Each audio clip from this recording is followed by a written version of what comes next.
Hello and welcome to the Commissioner's Report. I'm your host, Tricia Pichette, and with me today is our oldest commissioner? The youngest commissioner. There you go.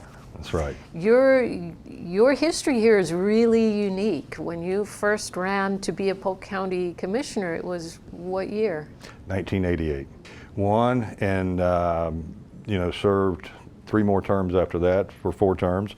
And at the beginning of the 4th term, the voters had approved term limits at the time. Oh. And so I decided then and there, I didn't really talk about it much because you don't want to be a lame duck, but I decided, okay, I won't run again, and although I was eligible to run again at the time. Things change, and term limits have now been expanded from 2 to 3, and a lot of time has passed since I left the commission. In fact, 16 years, served 16 years, and was away for 16 years. Busy during those 16 years. I was just working in the private sector. I've been a real estate sales and realtor for a lot of years, and worked with some development folks building some public shopping centers.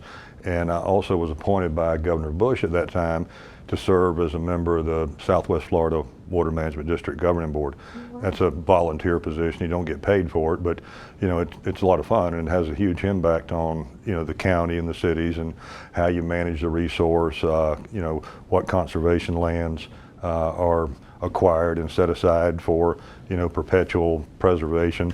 So it's important work, and I enjoyed that. Well, water is becoming more and more important every year. Yeah, it's a big issue now, and it's been a big issue for a lot of years, and it will continue to be a big issue. I don't think there's any question that trying to figure out how to properly allocate, manage the resource, protect the resource is going to be always one of my highest priorities, because I know that it's something we all have to have every day. A lot of people don't think about it that much, and in fact, a few years ago, there was a poll that was done, and it was from the Orlando business group over there, and the concern over water was way down the list. I mean, it was like number 56 or something. So, obviously there's a lot of people that take it for granted because they're not hearing it every day. They're not seeing, the studies that show where you're having saltwater intrusion and where you're having degradation to wetlands because of overpumping. So, and those are, pretty big issues that take a lot of time to get into and understand exactly what's happening and what's the best way to deal with those to protect the resource and make sure that we all have what we need for generations to come. Now, that was a volunteer position. That wasn't the end of your political career, though. No, actually, people were trying to get me to run back in 2010, and I was serving on the governing board and doing quite, well, happy with what I was doing, but there were some folks that, one, tried to get me to run for Congress in 2010, and the legislature, and at that particular time, I didn't want to do either one. But things kind of changed right in there around 2010, and I said, okay, maybe I do want to do this and do it again and run for the legislature. I never really thought over the years that I would want to serve in the House. I thought, okay, because I've worked with a 5-member board for all these years, going to 120 might be, not what I really am accustomed to or what I want to do right now. But I thought the Senate, with 40 members, that would be something that I would have an interest in. But I ran for the House and got a lot of help from friends and family and won, and it was one of the most enjoyable experiences that I've ever had. And a lot of that had to do with just the people you get to meet, not only the people you serve with, meet some really interesting people there, and great folks that you kind of create these friendships that will last, a lifetime, but you get to meet a lot of other people from all around the state. I mean, you start talking Pensacola to Jacksonville to, Key West, there's an awful lot of folks in between here, and when you're in the legislature, whether it's the House or the Senate, you get to meet a lot of those people and interesting folks and develop friendships that otherwise would not, have the chance to do but for serving there in the legislature. Now, you didn't go from there to here, though. No, in fact, I was in year 6 in the legislature when President Trump appointed me to serve as the USDA Farm Service Agency executive director for Florida and the U.S. Virgin Islands. And you know, I was happy to do it. I mean, the president only gets to make a handful of appointments in each state, so it was a huge honor for me to be appointed. And I really believe in President Trump and the things that he's done, and I think his record well, his record of success on so many issues is exactly where I think we should be headed as a country.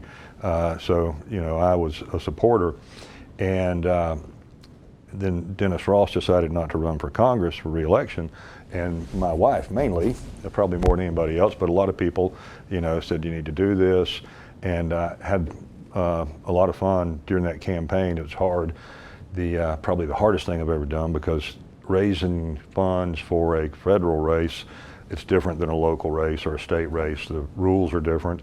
It's extremely hard to really raise the kind of money it takes to run a campaign in a congressional district, because you're looking at, in CD15, there was, I think, you know, like 750,000 people, but they were spread from Riverview all the way to Clearmont. So wow. It just about takes you a day to drive from Riverview if you drive through Hillsborough County into Polk and then through Lake and to get to Clearmont. So it's a big district, it's spread out. It's hard to raise enough money where you can really reach voters there. There's not a television market that you can afford to buy time in to cover Eastern Hillsborough and you know, Western Polk and then South Lake. So that was the least enjoyable part of it. Spent an awful lot of time doing it. Every minute free, you know, that was available was spent trying to raise money. And it was a crowded field. I think there were 5 or 6 Republicans in it and 3 or 4 Democrats, so a lot of folks running for it. And I did not. It was not successful, and I came in second for what that's worth. But they don't give you any prize for that. But at the same time, I had folks want me to run again, and I'm like, no, I'm just not going to do this again anytime soon, if ever. And then they said, how about the commission? You know, come back down here. So that was some North Lakeland folks and people out there that asked me to do it again, and I said, you know, I can do that. I got an old beat up Ford, and I don't have to get on an airplane and go to Washington. I don't have to go through any checkpoints. I can just get in my old beat up Ford and head to Bartow, and when it's all done, I can, you know, get right back home all in the same day. When I was in Gainesville, because I had to be stationed in Gainesville for the USDA assignment for the executive director's job there, and they insisted, and really weren't told this to start with. In fact, we were kind of led to believe that we would not have to be, you know, there every day, wherever there was, because you're talking about 50 states. But the president and Sonny Perdue said, you know, you'll be there Monday morning when the sun comes up, and you'll be there Friday when it goes down, and everything in between. Wow. So, you know, here I had a pretty nice house and a wife and family back home. I didn't need another one, but it was not the most fun in the world to you know, live in an apartment there, and Monday morning at daylight till Friday night. Yeah. And by the time you get back home on Saturday night, you know, you got a little bit of time, and then Sunday, and then it's like pack up and go again. At that particular point in time, I was really interested in Congress and what was going on there. So I was happy to do it, and my wife insisted that it was all, you know, meant to be, but obviously it wasn't meant to be. So back down here and having fun and trying to figure out new faces.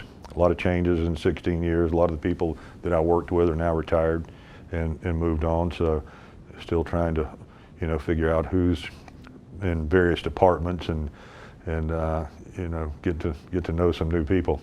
Okay, well, we are certainly glad and very fortunate to have you back. It's good to meet you, and we look forward to your next 4 years. Yeah, almost, yeah. Very good. Thank you for joining us for another edition of the Commissioner's Report.